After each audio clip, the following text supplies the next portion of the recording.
ఇదేంట సంకర చేయి పెడుతున్నావా?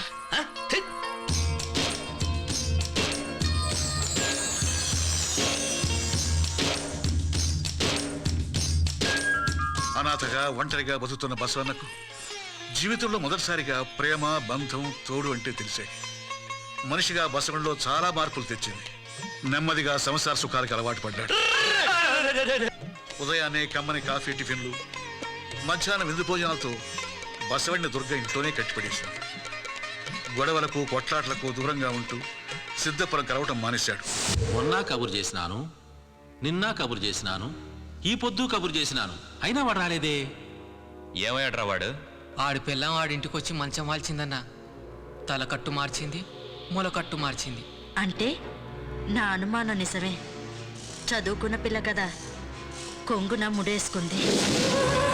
ఇన్నాళ్ళు మనకి కొమ్ము కాసినవాడు ఇక నుంచి మన మీద కొమ్ము విసురుతాడు. వాడే మన బలము. వాడు యానాటికైనా మన కొమ్ము గాయాల్సిందే. మూర్ఖుడైన బసవన్న మనిషిగా మారాడంటే నమ్మలేకపోయాను. నీ అందం చూశాక అర్థమైందే, మూర్ఖుడేంటి ఆ దేవుడైనా మారిపోతాడు.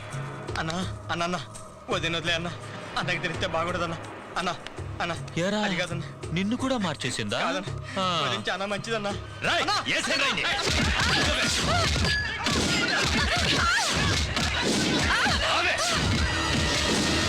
అంతా బాగుందనుకుంటే సడన్ గా దుర్గ కనిపించకుండా పోయింది.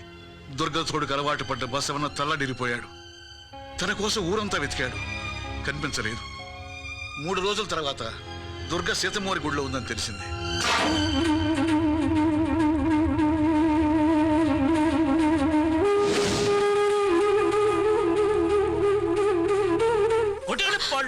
ఇక్కడే చేస్తున్నావే? నా ఇంటికి వచ్చావు, తాడిపట్టు గురించి వచ్చానన్నావు, సంసారం అన్నావు, జీవితం అన్నావు, చేపల పులుసు అన్నావు, గీపల పులుసు అన్నావు, మాయం చేసావు కదే.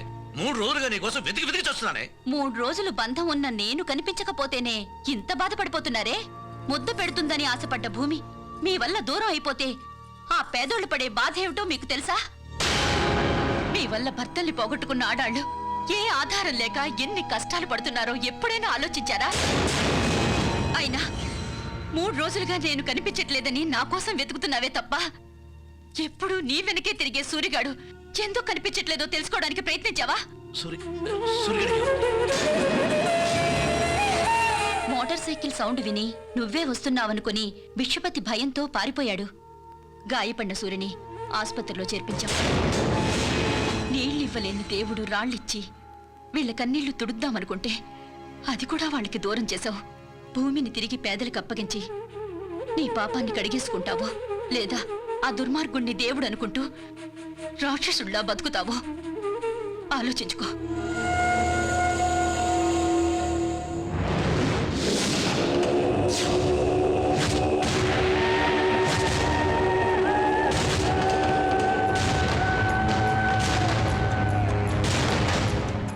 ఏమిరా బసవా, మనిషివి మొత్తం మారిపోయినావే.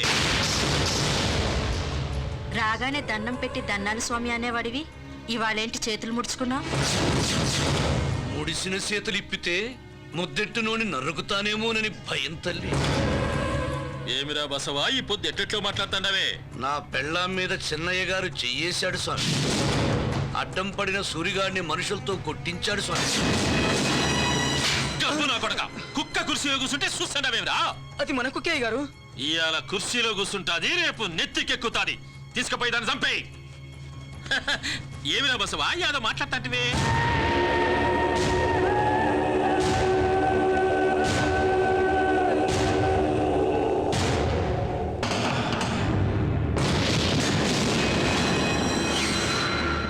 ఎరా ఎలకలాగా మా కాళ్ల దగ్గర కూర్చుంటానన్న వాడివి ఇవాళ మా ముందు కుర్చీలో కూర్చుంటా. ఇక నుండి శివుడి మెడలో నాగుబాములా మీ పక్కనే ఉందామనుకుంటున్నా. ఈ విషయం నీ భార్య చెప్పిందా? పరాయోడి పెళ్ళాం ఒంటి మీద చెయ్యడం తప్పు అని నువ్వు పెనిమిటి చెప్పకపోయినా ధర్మమేదో అధర్మమేదో నా పెళ్ళాం నాకు చెప్పింది. ఇంతకీ నీకేం కావాలరా? బలవంతంగా తన్ని కొట్టి చంపుతాన్ని బెదిరించి నేను తెచ్చిచ్చిన 43 దస్తావేజులు నాకు కావల స్వామి. బసవా, కాలు దుబ్బుతుండావా? కాలు దువ్వాలనుకుంటే అడుగు పెట్టగానే నీ తల నరికి నీ పెళ్ళాం ఒళ్ళో వేసేవాడు. నా ఆలి చెప్పింది కాబట్టి గొడవలు మాని చేసిన పాపం కడిగేసుకుందామని వచ్చా. సవే నా పేదోళ్ల పత్రాలు నాకు ఇచ్చేసాయి. నేను వచ్చిన దారినే వెళ్ళిపోతా. వద్దు స్వామి, నేను బసవన్నే గాని డుడు బసవనని కాదు. ఆగ్రహం వస్తే రంకెలెడతా, ఆవేశం వస్తే కొమ్ము విసురుతా, తేడా వస్తే గిట్టల కింద మట్ట గిస్తా. ఏం కూసావురా? ఆగురా, కూసో. బసవుడు నా పెద్ద కొడుకు లాంటోడురా. వాడెప్పుడు నోరు తెరిచి యాది అడగలే. బసవ, వాళ్ళ కాడ అసలు వడ్డీ వసూలు చేసిస్తానంటే నువ్వు అడిగిన దస్తావేజులు ఇచ్చేస్తా. అలాగే స్వామి. లేకపోతాం రా. వాడి పెళ్ళ మీద చేయి వేయడం కాదు, మగాడివైతే వాడి కంఠం మీద కత్తి వేయి.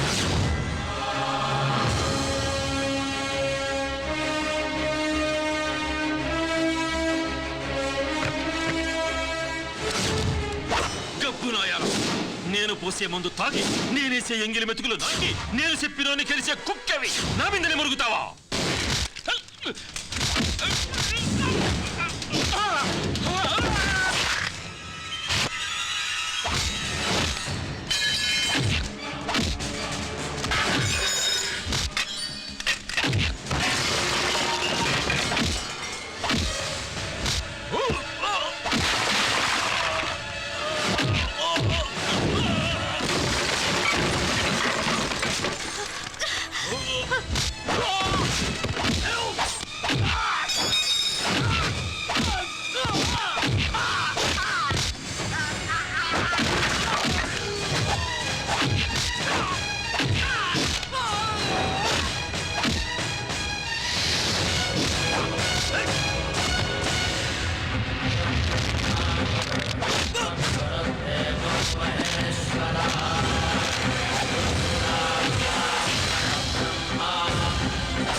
బసవా, సపాకు.